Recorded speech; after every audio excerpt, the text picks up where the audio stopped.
Inside the Huddle with Heath and Hyams. I'm Jimmy Hyams, along with Heath Shuler. Heath Shuler, former star quarterback at the University of Tennessee, also a runner-up for the Heisman Trophy, the number 3 overall pick in the NFL draft when he came out. Heath, how are you? I'm doing great, Jimmy. It's Friday. We have a home game. Couldn't be more excited. Looking forward to it. Before we get there, I do want to pay tribute to somebody that has meant a lot to a lot of people in Knoxville, and that's D.D. Lewis. He was a great linebacker at Fulton High School. I don't know what happened, why he didn't go to Tennessee, but he went to Mississippi State, played on some bad teams, but he was an All-American. He was the SEC Defensive Player of the Year.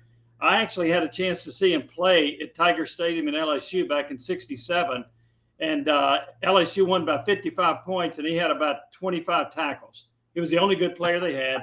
Goes to the Cowboys, 5 Super Bowl appearances, 2 Super Bowl wins, started the golf tournament for the Boys Club, Knoxville Boys Club, later became the Boys and Girls Club. Right. And he did so many great things. He passed away early this week at age 79, but just a shout out to D.D. Lewis and all of what he meant. And not just to the Knoxville community, but also in Dallas as well. So I wanted to point that out. All right, let's go ahead and get to our opening segment. That is brought to you by Home Federal. Home Federal was founded in Knoxville 100 years ago. Serve the community with 23 branches in Knox County, Anderson County, Blount, and Sevier counties. Home Federal is beholden to its client. They're a local bank, and they take care of the local people. Home Federal customers' diverse financial needs. Joey Aguilar. Boy, what a performance. He throws for over 370 yards. He starts the game 14 for 14 for over 200 yards, proving that the moment wasn't too big for him. Your thoughts on Joey Aguilar's performance against the Georgia Bulldogs? Yeah, I think once again, it kind of goes to show you that this coaching staff has done a great job and obviously identifying someone in the portal that they felt they could come in and play in an SEC game. And, you know, you kind of question yourself. You think, okay, he's played at App State. He's played in some big games at Appalachian State. But really, when you're playing in the SEC against a top rank and a team that's in Georgia that's been very dominating in the SEC and won national championships, that's a totally different level of playing. But he came out there that first series and just straight down the field, making every read, every throw, poised in the pocket. I personally can't say enough great things about how he's performed so far. And, you know, the maturity level that he has, his leadership skill set, those things are obviously the intangibles, the things that you can't weigh and you can't measure them. But those things of having that confidence in the pocket, you know, really is putting Tennessee at a totally different level this year in football. He had the brilliant start. Then he went 3 for 11 for 26 yards and a couple of interceptions in the middle 2 quarters. But then he bounced back. He goes 72 yards, 2 touchdowns. He led Tennessee on a long drive in the 4th quarter to set up what could have been a game-winning field goal. He talked about the ability to have a lull like that during the game, and then at crunch time in that 4th quarter, you bounce back and you play extremely well. You know, it's really hard. It's hard in every sport. You know, whether you're playing basketball and you get in a rhythm and then you fall off your rhythm and you don't make the shots, and then how do you collect yourself? How do you get back up on pace? I know, Jimmy, in your golf game, I mean, sometimes we can go out there and you can hit them straight down the middle, the first 9, back 9, you know, the first 3 holes, you got bogey or double bogey. That's pretty good in my golf game, but in yours, it would not be so well. But then, you know, how are you going to mentally prepare yourself and get yourself back in alignment? I think that comes back to what I said is the maturity level of this young man. I know he's older, right? I get that. But that's hard at any level for anyone to really kind of bounce back after throwing a couple of interceptions. And, you know, the one in particular interception on the slant route, look, that's not his fault. That's one of those that you wish that had an asterisk beside it. You know, the receiver fell. It would have been a great reception. It would have picked up the first down, which we needed at that point in time. But that was just one of those. The deep ball, you know, probably wish he wouldn't have thrown that one, but he give his receivers a chance. And more times than not, so far this year, that's paid huge dividends for us. So I don't mind giving it. It's better than an overthrown ball, which we saw a couple of years ago. Yeah. So, admittedly, and I said and wrote this, that I thought Aliav was a better quarterback than Aguilar. You had a 5-star versus Aguilar, who was a no-star, had very few offers, had to go junior college out of high school. And I said that on a 1 to 10, if you rated Nico a 7, Aguilar needs to play at about a 6 level. Well, in my opinion, he's playing like a 9 level. He's playing way better than Nico played. He put up a lot more points against Georgia than Hendon Hooker did or that Joe Milton did. And so, to me, he's clearly better than Nico. Heath, I don't think there's any doubt that Tennessee won the trade of Nico to UCLA and Joey from UCLA to Tennessee. Yeah, and from a personal standpoint, I'm a fan of Nico's. I know him personally. Mm-hmm. I think a lot of those decisions that were happening was, you hate to say it this way, it was out of his hands. It wasn't in Nico's. It wasn't what Nico wanted. He didn't want to make the transition. He wasn't forcing Tennessee, but there was some, the outside noise, advice, or those that were surrounding him was giving him really bad advice. I like Nico personally. I think he's a really good young man, but there is a big difference. And if you're just looking at what type of quarterbacks you're getting, without a doubt, that Joey Aguilar is performing at a level that I don't think that Nico was going to get to while playing at Tennessee. He may go in a different system and play very well at some point, but I do not think that Nico could perform in this type system, in this type of environment, without having that leadership qualities that I think that Aguilar is bringing that we haven't seen in quite some time at Tennessee's quarterback position. So I found this very interesting. Nick Saban, who has won 7 national championships, said on ESPN before the Tennessee-Georgia game that Joey Aguilar fits Tennessee's system perfectly. He fits our offense perfectly. Now, he's basing that on Syracuse and ETSU. Yes. Or he's basing that on a coach at Tennessee told Saban, this guy fits the system. I don't know which one it was. It's kind of hard to argue with that. But Heath, I thought it was interesting that Saban would make that kind of comment before the Georgia game. Well, however he gathered that information, Saban is, one of the best to ever coach, right? So, I could see both of those being the case. Coaches talk to other coaches, certainly in that environment. It wouldn't surprise me that, if Coach Heupel didn't say, hey, this guy is the real deal, because I heard that same thing from our coaches about how excited they were about, and you go back to leadership. The leadership can make up for mistakes along the way, right? Not only for yourself as a quarterback, but leadership can take up for others' mistakes too, because you're getting everyone on the same page. You're taking responsibility. You're the field general. When things are going bad, you get your guys back mentally focused and prepared going out for that next series. That's what Joey's doing on the sideline. So I say all of our fans and everyone's watching, watch Joey Aguilar when it comes time on through the week or during the game. Watch him on the sidelines and watch who he's communicating with. Well, an interesting thing about that is that after Staley slipped and Aguilar threw that interception, the first thing that Aguilar did was he came right back to Staley for a completion. And so I thought that said a lot about it. Now, there's all of a sudden, there's Heisman Trophy talk being thrown out there, and some people have him in the top 5. I think it's way premature to go there, but I don't think it's premature to go here. What SEC quarterback right now are playing than Joey Aguilar? You might argue the guy at Arkansas, Taylor Green, who's putting up monster numbers. You might argue John Mateer at Oklahoma, who's had a great start and beat Michigan.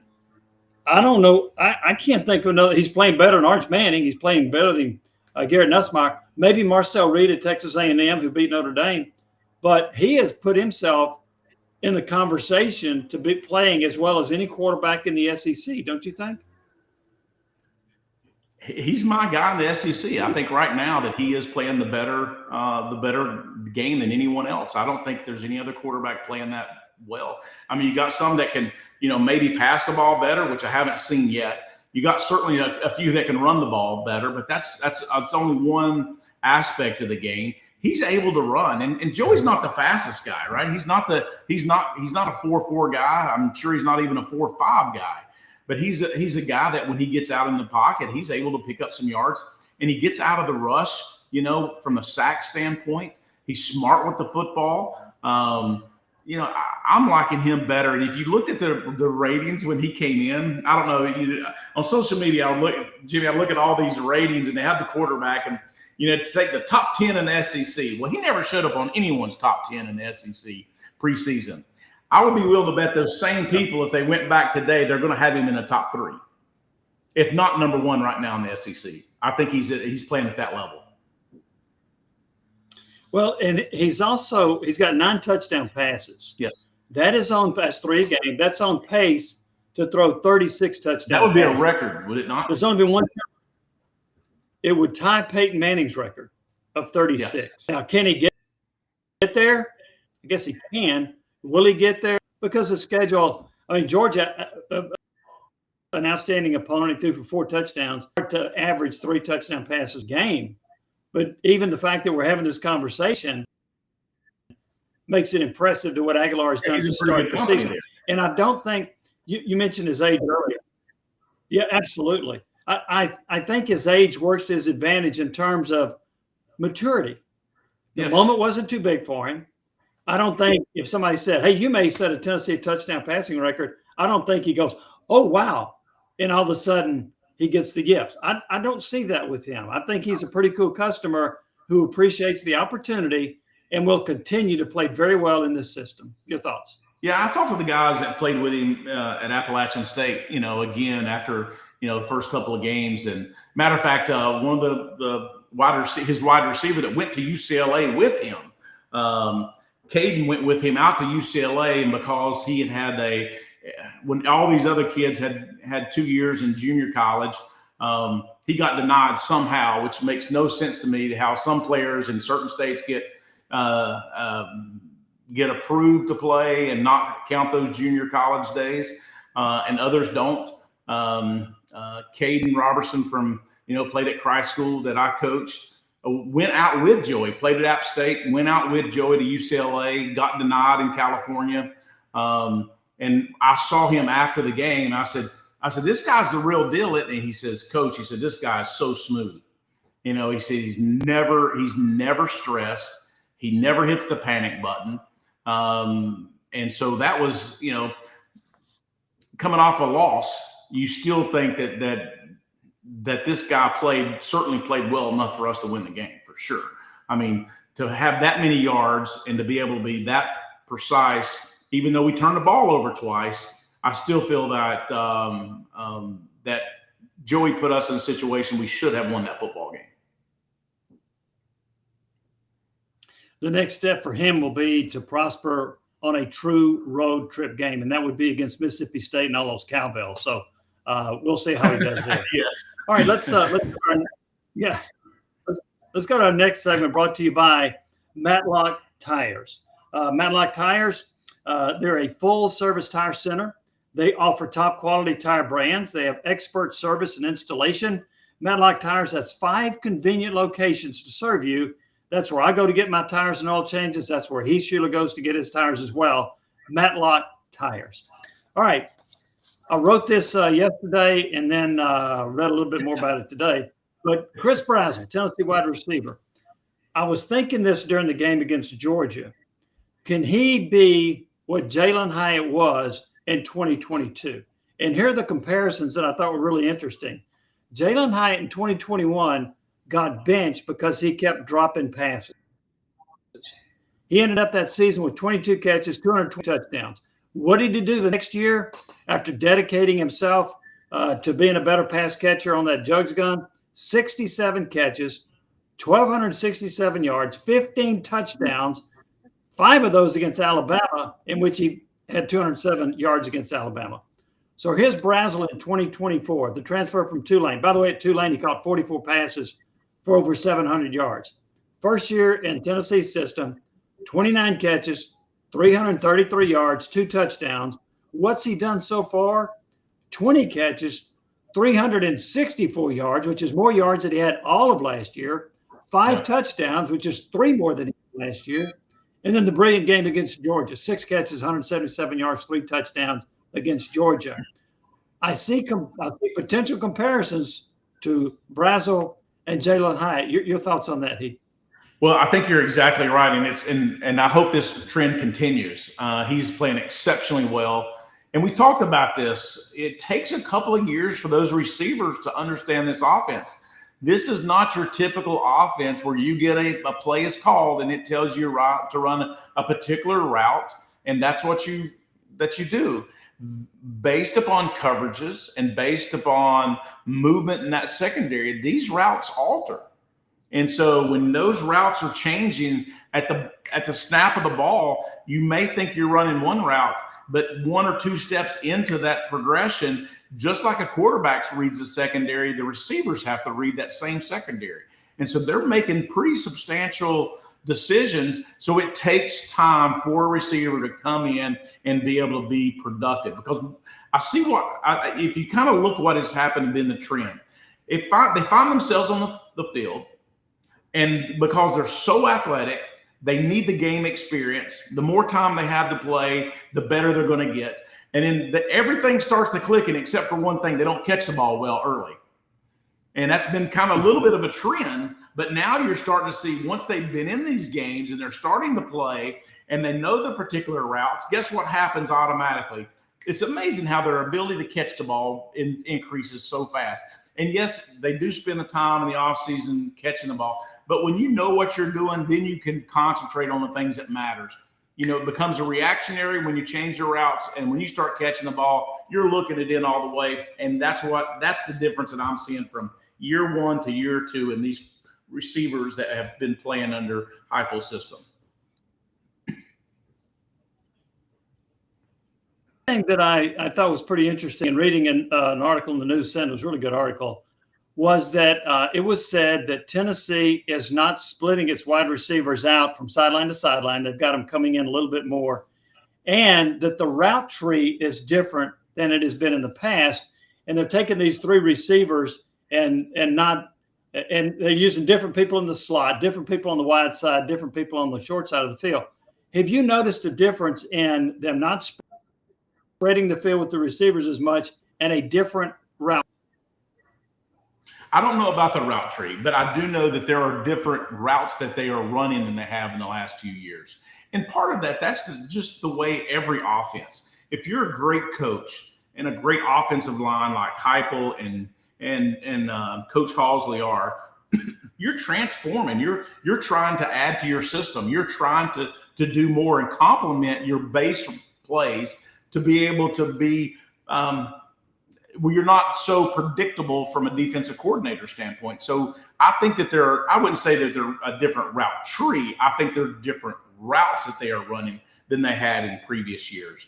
They're just adding to the quiver, if you will, of the arsenal that they have to be able to be out to play at a very high level and not be predictable. That's probably the biggest thing. As far as spreading them out, I do agree. I think they brought them in partly because we've had the ability to be able to put guys in motion.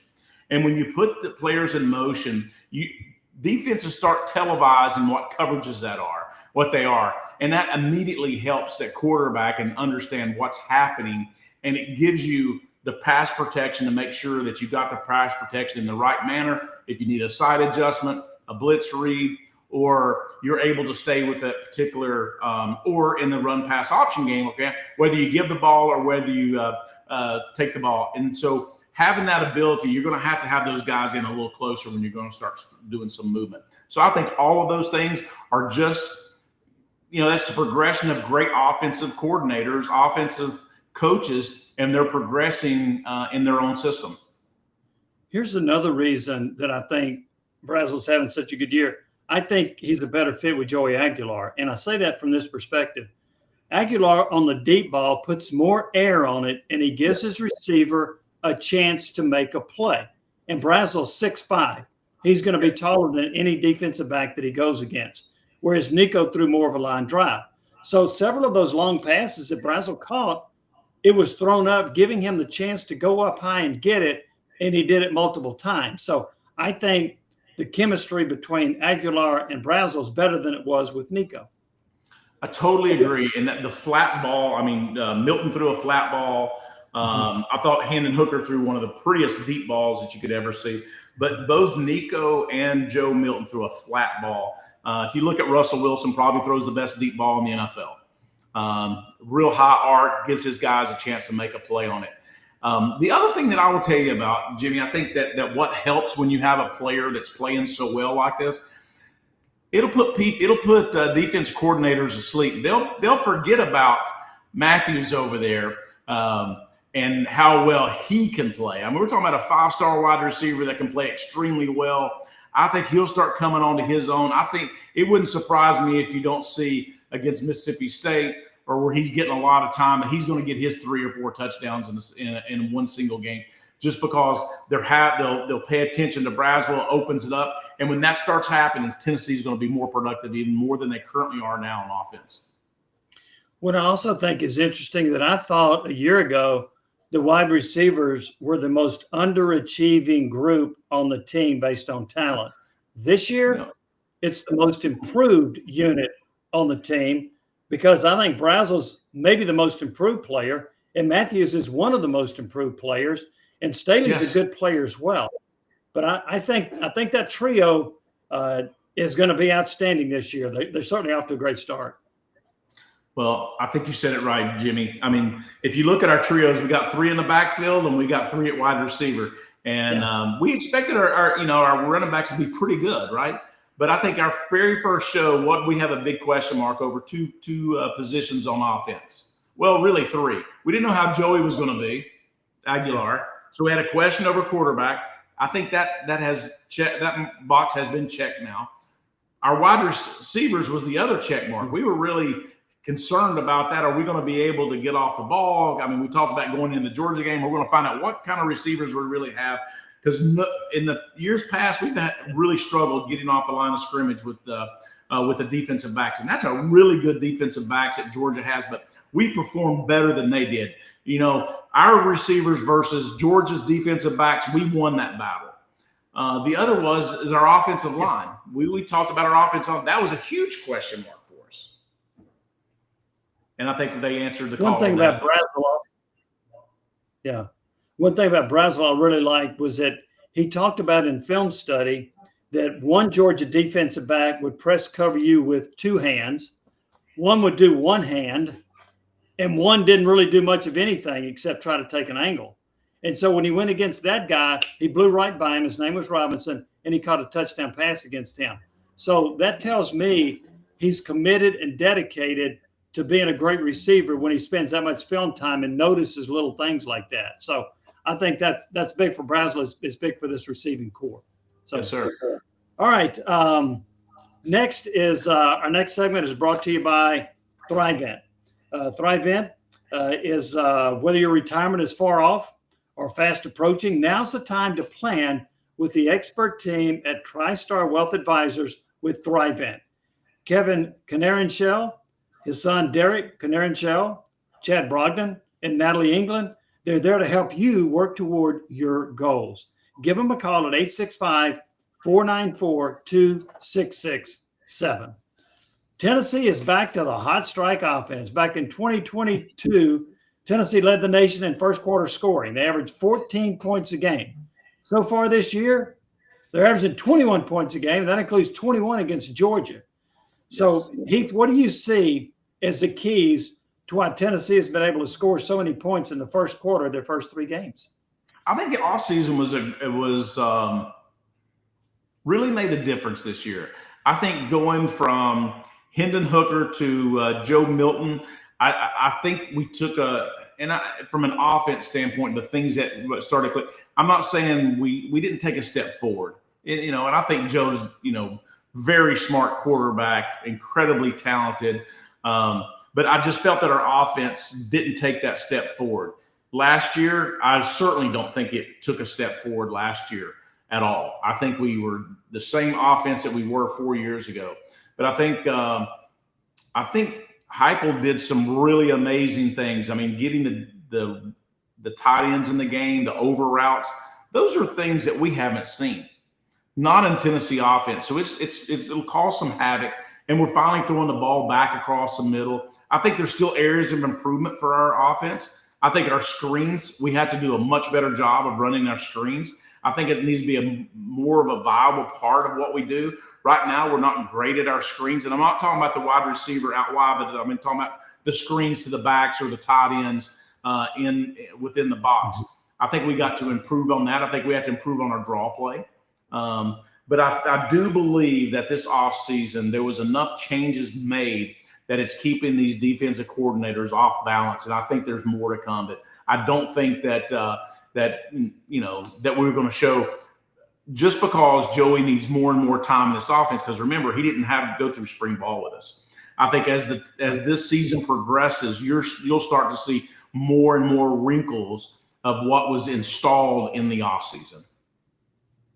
How much do you think the first quarter scoring can be attributed to Tennessee going up tempo? Well, it is. I mean, that's where Tennessee is at its best. That's where Josh Heupel and Joey Halzle do the best call. Their best play calling comes when it's fast tempo. Our success at Tennessee, fast tempo.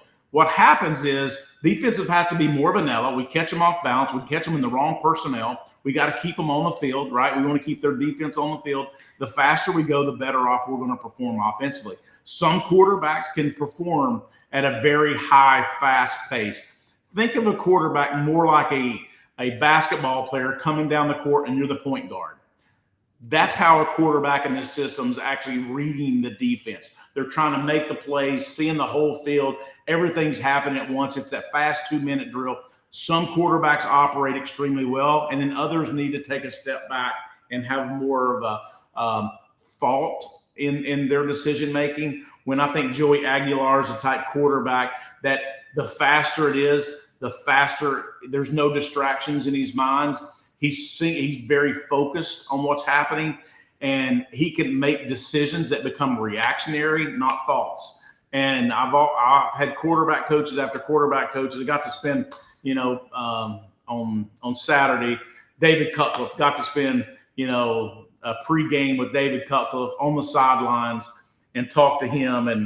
And I mean, he was always like, he said, if you're having to think, you don't know the system well enough, and you're going to be late. And so you have to know the system well enough to know that it becomes reactionary. And Joey is right now, he's reactionary. He's not thought. There was one play that I thought he really took it was a third down play in the third quarter, and he threw the hook across the middle to the tight end, and it got tipped. If the tight end catches the ball, we pick up the first down. That was the only time I've seen him so far. He was late on the progression. I don't know if the receiver kind of set it down a little early, but he was a little late, and that become a thought throw instead of a reactionary throw. If it would have been a reactionary throw, then he would have picked up the first down. And he was just a touch late because he was thinking. But I think that he's going to get better and improve as the year goes on. How much of the first quarter scoring would you attribute to the scripting of plays by Josh Heupel and Joey Halzle? Well, there was certainly there was no doubt that offense had ran those same plays, 20 or 30 times and scripted that from early in the week. There was no doubt that I don't think they had to signal in every single player on that team. They may have glanced over at the sideline just to confirm what they already knew was going to be the next play. But when they're scripted that way and you're moving the ball down the field, you get a sense of momentum and confidence that you can't be stopped. And that's what I contribute. Not only was it first down, but the first series we came back and threw the touchdown in the second series, even after Georgia scored. But it was just marching right down the field, and it was a confidence level. I think we need to come out in the third quarter and have that same type of confidence level. We did that under Hendon Hooker. If I don't recall, I think he came out strong first quarter, strong third quarter, and was trying to always finish with Hendon. I want us to, at some point in time, we're going to have a Tennessee team that's going to put it together from first quarter to the fourth quarter. And Joey at quarterback position, I think, could be he could be the quarterback to do that. Another couple of notes about that. Tennessee has scored on each of its 5 first possessions against Georgia against Kirby Smart under Heupel. 4 have been touchdowns, 1's a field goal. And the other thing that impressed me about Tennessee's offense against Georgia, Tennessee had 5 touchdown scoring drives of 75 or more yards.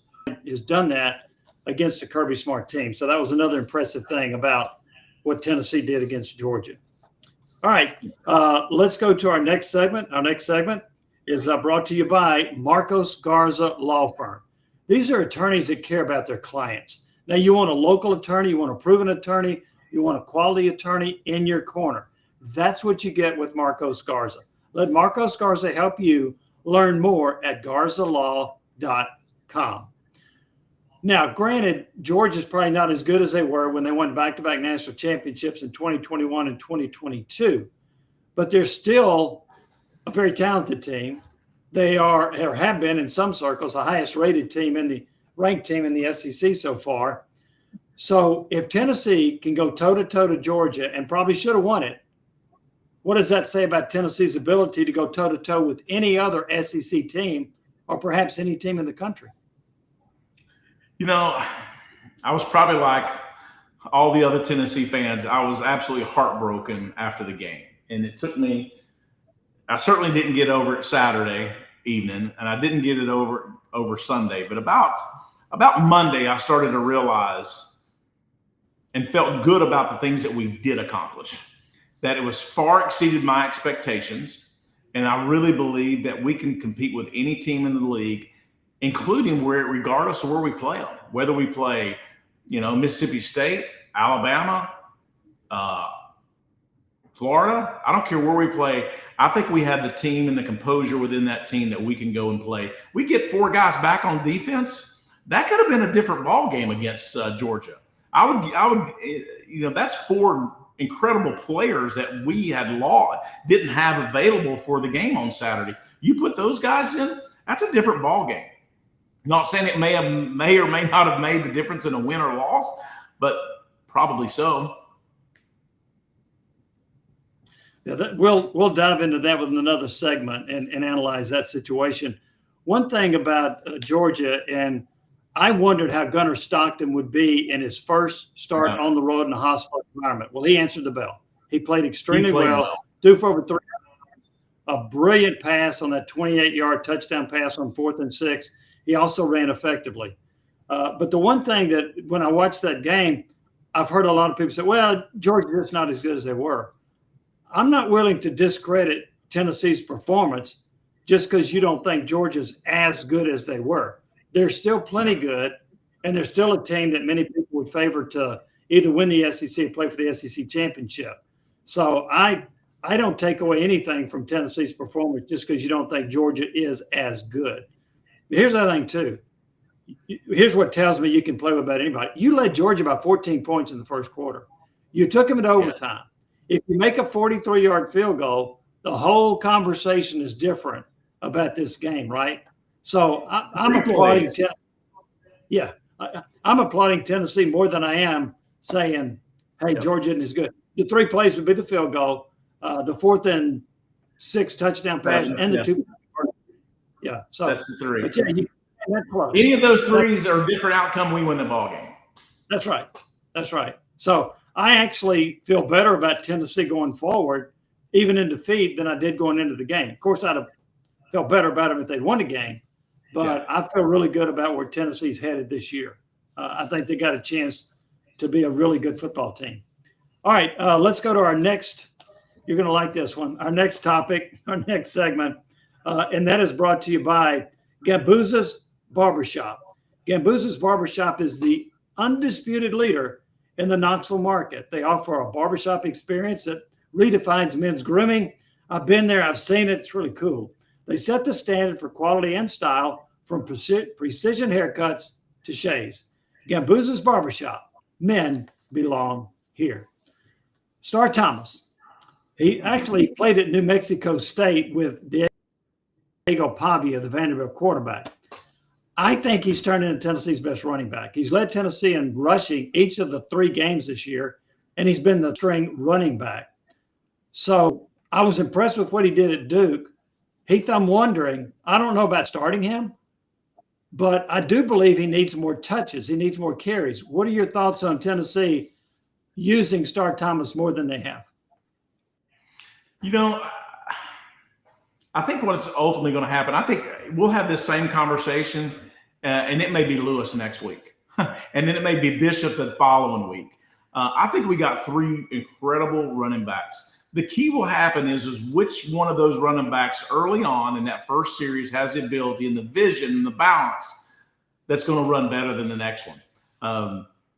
When you have 3 great running backs, it really helps your offense. They're fresh. They're coming in. They're able to do it.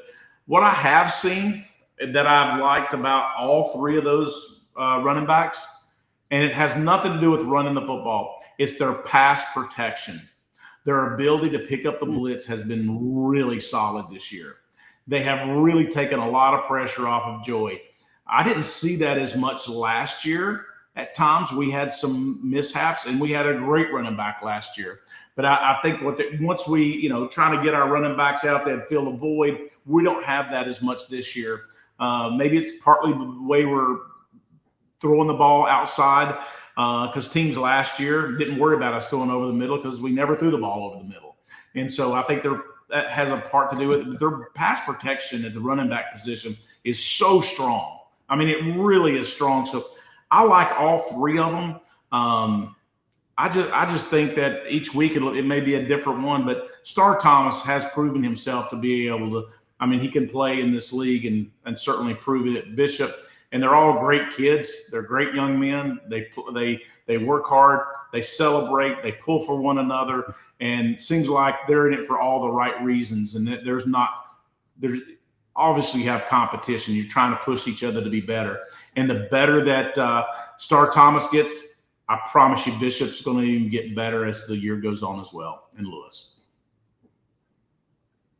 I kind of remember I had 3 running backs. I think that Thomas yeah, and they're pretty darn good ones. Yeah, Little Man Stewart. And I'm telling you, when one ran hard the next week, yeah, you could count it that if Little Man Stewart had a great week the week before, I promise you that next week Aaron Hayden was relentless at practice, and then Charlie Garner. I mean, those guys, they competed so much against each other, but they were the first one to celebrate when they did well. And I see that in these 3 running backs. I don't know if we have a Charlie Garner, though. I think Thomas has a little bit more wiggle. I think he's more likely to break somebody's ankle than the others. I think they all see the holes well. I see Lewis with his speed to me he's more of a power back, even though he's really fast. Yes, Bishop may be a combination of the 2. Yeah, and I think Thomas is a good receiver out of the backfield. Bishop has dropped 2 passes already. Yeah, he's got to catch the ball. That doesn't seem to be his forte. Yep.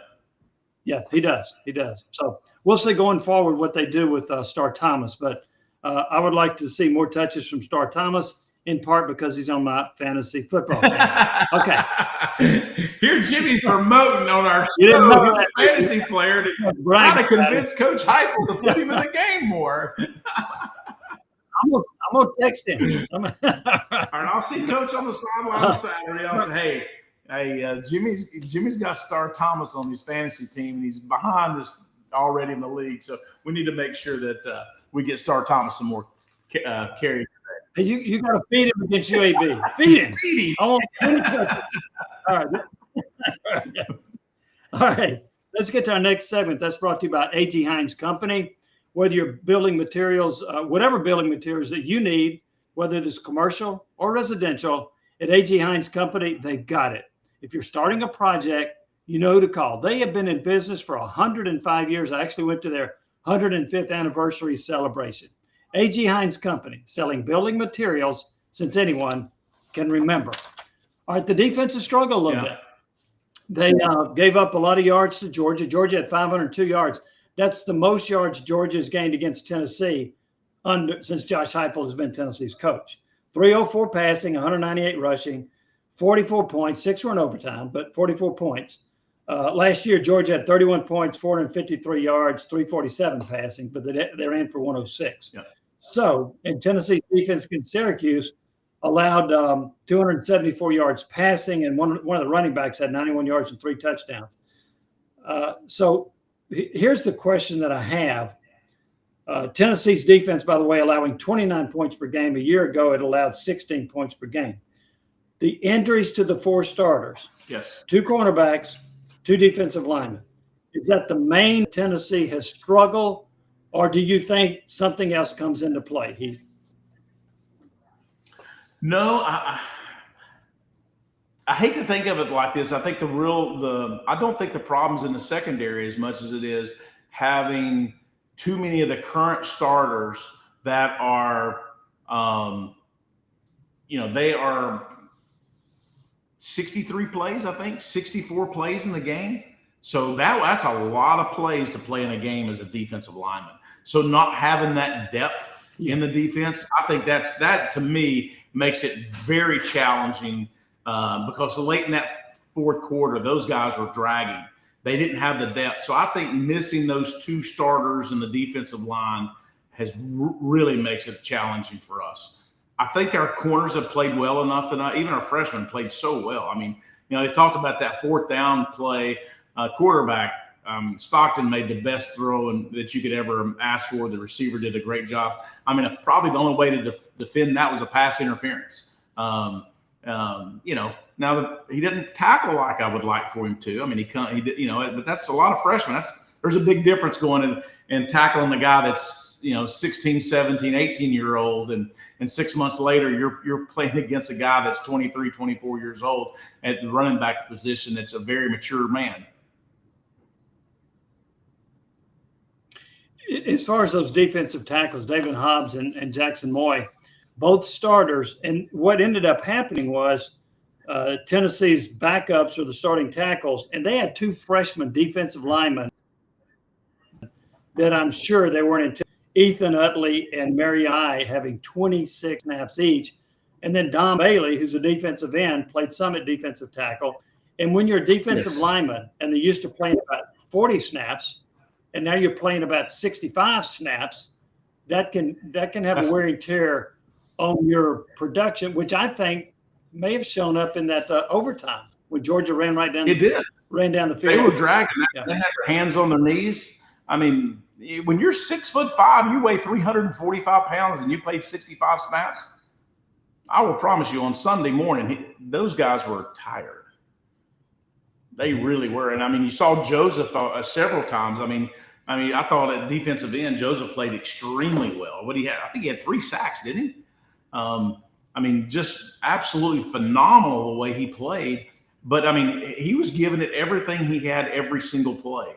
And that will take a toll on it. We need depth for 2 reasons, Jimmy. One is it helps us just defensively and getting more fresh legs on the game. But 2, our offense is moving faster than it did in the last couple of years. And the faster we go, the faster we score, or the faster we're out, right? So we're not going to win that time of possession the way our offense is won. So you've got to have depth at the defense position, because you're really putting your defense in a really challenging situation.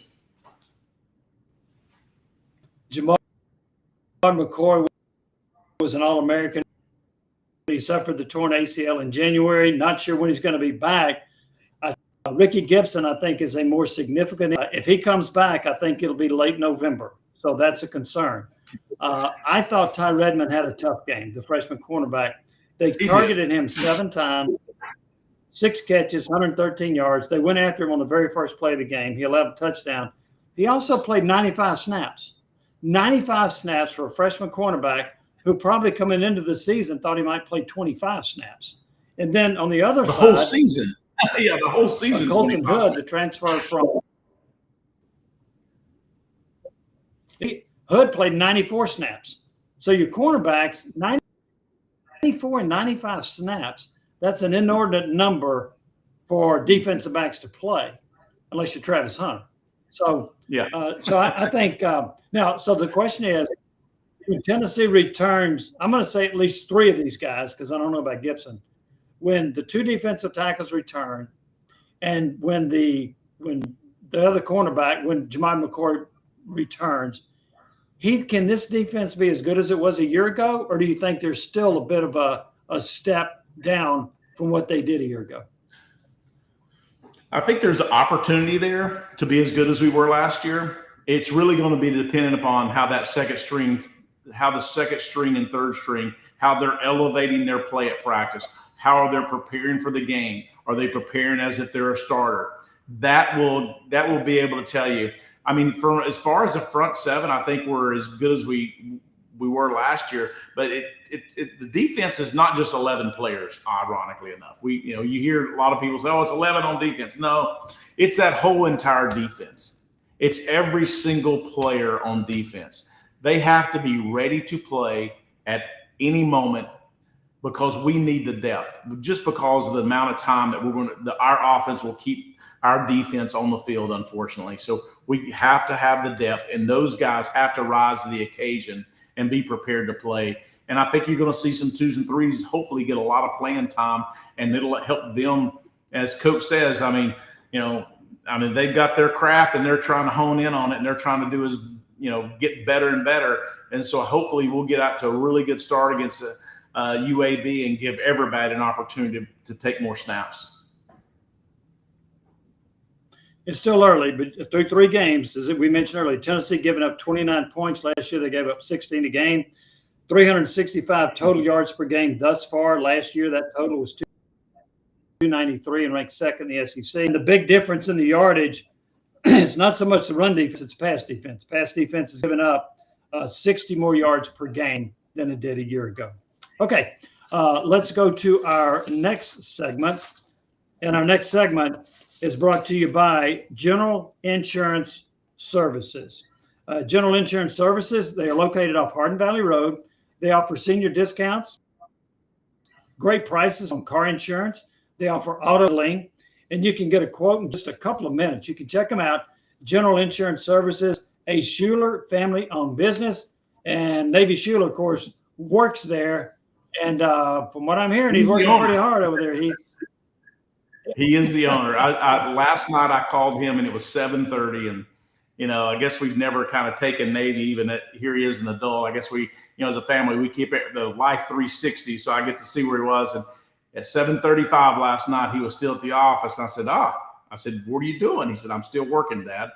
And I said, "Well, how much longer do you have?" He said, "At least an hour." And I was like, "That's what I want to hear." Guy getting started in life, working hard, and so I'm proud of him. Got to have a work ethic. All right, Tennessee's schedule. So going into the year, most people looked at that schedule and said, boy, Tennessee's paths in the SEC. Well, now it doesn't look so easy. They play an Arkansas team that upset Tennessee a year ago, and they've got Taylor Green, who's an absolutely dynamic quarterback. In fact, Arkansas was driving for what would have been a game-winning touchdown against Ole Miss. They fumble inside the 25-yard line after a completion. Vanderbilt's ranked number 20. Not only did they outscore Virginia Tech 34-0 to end the game, they go to Columbia and blow out South Carolina 31-7. Diego Pavia played well, but the other part of that is their defense is playing well. So Vanderbilt's much better. Number 11, Oklahoma beat Michigan. I think they're the most improved team in the league, and they've got an outstanding quarterback in John Mateer. Alabama's bounced back from that 31-17 loss to Florida State. They've won 2 in a row.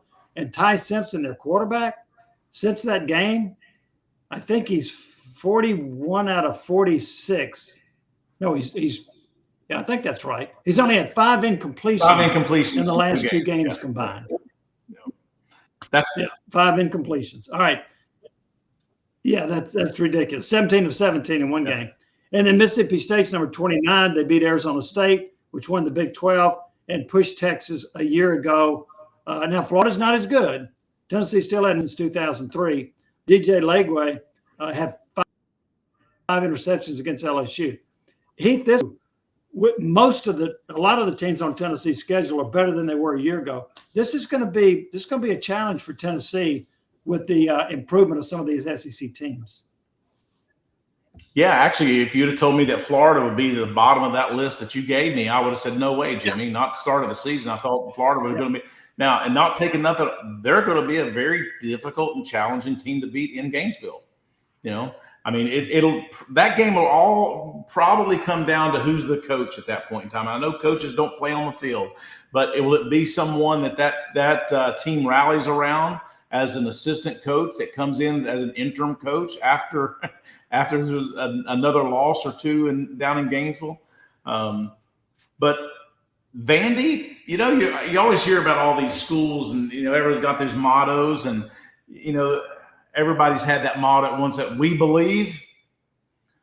Vandy is that school that they do believe. They believe that they can win, and so no one needs to take their attention away from them because they are a good, solid team. They got a great quarterback that plays extremely well, very challenging in the way their offense is because it's not the typical offense you're running against week in and week out. So you have to prepare a little differently for them in the option game and the way they run the option and the way they throw the ball. When you think that he's running it, he stops and pulls up and hits the tight end for 5 or 6 yards and gets another 8 or 10 after a catch. This is a challenge. It's the parity in the SEC this year is really strong. More parity than I have seen it in recent years, and that's a positive thing. But that makes it more challenging now for what we've got to do. I mean, we can't, we need to run the table. I mean, we really, really need to run the table here. And I think we have the offense to do that, which was a question mark going into the season. Let's just get some guys healthy on defense, and I think we can accomplish it. Here's another thing, too, that I want to point out. So there were 3 SEC teams a year ago that did not make the college football playoff because they were 9-3, even though they had a tough strength of schedule. But just because one year 9-3 teams didn't make it doesn't mean the next year a 9-3 team won't make it. So I think Tennessee at 9-3 is in play to make the playoff, and it depends on what other people do.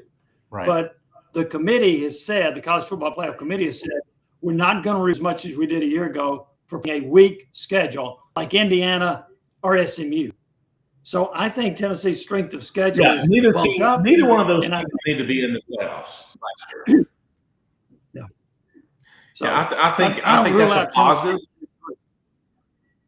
Yeah. So, I think that last year those two schools did not need to be in the playoffs at all, and I'm glad we were able to be at the dance, but we got to finish better. Yeah. Okay. Our final segment brought to you by Warner Ford. That is in Clinton. You can check out the great selection of the Ford Escape, the Ford Bronco. You'll find low prices and a big selection on new and pre-owned vehicles, local, loyal, and ready to serve you. That's Ray Varner Ford in Clinton. All right, Tennessee versus UAB. Will Tennessee have a hangover after the Georgia game? History suggests no. After Tennessee has lost to Georgia the last 4 years, they bounced back and they've blown out a couple of SEC teams and a couple of non-conference opponents. But this was a little bit more gut-wrenching. Tennessee didn't really have a chance to win those other 4 games against Georgia. This one, they had the opportunity. Do you think, Heath, there might be a little bit of a hangover by Tennessee after the Georgia game? I don't think so. I think every player knows what's at stake right now. They need to win out, need to play hard, need to set, let every team in the SEC know that Tennessee is back and we're ready to play. And that wasn't a fluke last Saturday to be able to play as well as we did against Georgia. And I think it's a proving ground every single week. And I think it's also, we got so many young players on the team, right? I mean, we got some young guys that are playing. And so we need to be able to, they need to improve and get better. And I'm sure that's been a focus this year from this week for the coaching staff. And I think the leadership in the right areas, Joey Aguilar knows what he needs to do from a quarterback's perspective. And that is to go out at practice this week, which I'm sure he did, and prepared no differently than he prepared for Georgia. And when all of his other teammates see how he prepares and the way he works, then they're going to follow suit because they know that he's the leader on the offense. And I'm sure we got the same leaders on defense that are doing the exact same thing, go out and working extremely hard. And, of course, the coaching staff. I'm sure sometimes coaches have the tendency to dramatize it a little bit more. I mean, the weaker opponents was the harder practices and tougher, and they stayed on you, and those are the little things that made the difference. But it's still in the season, and we need the coaches to be hard on them. And, we still have some corrections to make. I mean, I'm tired of the penalties at the offensive line. I'm tired of those penalties in the secondary. We can't have that. That keeps the chains moving for the opposing offense. We cannot do that, or it stalls us on offense. We can't have those mistakes. I thought Georgia against us played better than any offensive line ever when it comes to crowd noise. Did you notice that they clapped the entire game? They clapped the entire game, and I know we were loud, but they still were. They were focused. I mean, I don't think they had a legal procedure at all. I mean, motion at all, did we? Georgia up front? I don't think they did, and it didn't seem to affect Gunner's environment. And we had them playing at home. We can't have that. So I have a theory. I know it's dangerous when I have theories, but I got a theory on this Georgia hangover. Everybody, stop what they're doing. Jimmy's got a theory. That's right. You want to hear this? You want to hear this? Let's hear it. I think if a football team and players are having fun, they're less likely to have a hangover. I think this offense wants to go out and see how many points. If football is a grind, I like it. Then you're more likely to have a hangover the next week after a tough loss. So I don't think Tennessee has a hangover because I think they're having fun, they're enjoying it, and they want to see how many points they can put on the board. So that's why I don't think there'll be a hangover. Yeah, you got 3 running backs, 3 receivers that want to be competitive with one another, right? They want to, hey, give me the rock. I'm going to show you how well I can do it. Throw me the ball. Let me show what I can do with it once I make the catch. Yeah, I don't foresee it either, Jimmy. I'm with you. Now, last week I should have stayed on my talking points, and I'll let you talk me into last week's, right? Last week I was trying to say that it was going to be a high-scoring game, and you talked me completely out of it, and I went closer to you because I always have so much faith in how you get the scores right, and I changed. But I think we're on the same page again this week, and I hope neither one of us are wrong this week. We'll score a lot of points off. That was a prediction about the low scoring, not a theory. So my theory. That's true. There you go. All right. That's true. A couple of things about UAB. Their head coach is Trent Dilfer. Trent Dilfer was a Super Bowl winning quarterback with the Ravens. He was a high draft pick. Came out of Fresno State. Coached high school ball in Nashville just a few years ago. Their athletic director is Mark Ingram. Used to be a deep snapper for Tennessee. The Blazers beat Alabama State 52-42.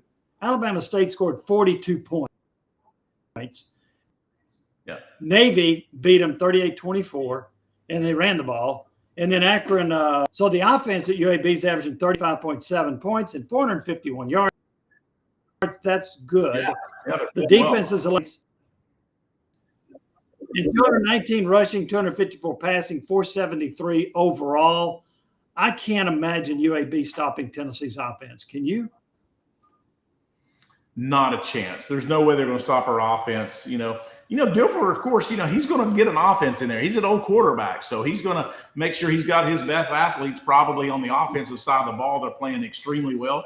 This will give our opportunity for our defense to see how well we're playing against a productive offense. So I think this is a great challenge for us on the defensive side of the ball. Dilfer, he and I was in the same draft pick. In the same draft, the 94 draft. I know Trent, really great guy. He's a competitor now. This guy hates to lose. He does not like to lose. And then Mark Ingram and I were actually classmates and played at UT together. So Mark's done a really good job of that program down there as athletic director. So it'll be good to see Mark on Saturday and Trent. Couple of names to watch. The quarterback at UAB, Jalen Kitna. He's 70 of 99, which is 71%, 892 yards, 6 touchdowns, and 2 picks. His top 2 receivers, Corey Milliner, 17 catches, 268 yards, 3 touchdowns. And Iverson Hooks, 16 for 229, 2 touchdowns. Javon Jackson, 46 carries, 277 yards. Having said all that, I've got Tennessee 52-13. Heath, would you have a similar observation on the final score? Jimmy, I will have a very similar I'm going to say 56-7. I think our defense is going to play good. 56-7. The thing that I get leery about is that when you clear the bench late in the game, the other team can get a couple of cheap scores, but maybe they won't. Maybe they won't. So we'll see. 56-7, Jimmy. I want to thank our only 56-7. All right. Go ahead. Sorry. And that's a theory pick, isn't it? A theory. That's a theory pick. Yeah. It's always great to do the show with you. AG Hines Company and Gambuza's Barbershop, Home Federal Bank, General Insurance Services, Thrivent, Marco Scar's Law Firm, Ray Varner Ford and Clint, Matlock Tires. Thanks for sponsoring our podcast, Heath. It was a privilege doing it with you again today, and we'll look forward to doing it next week.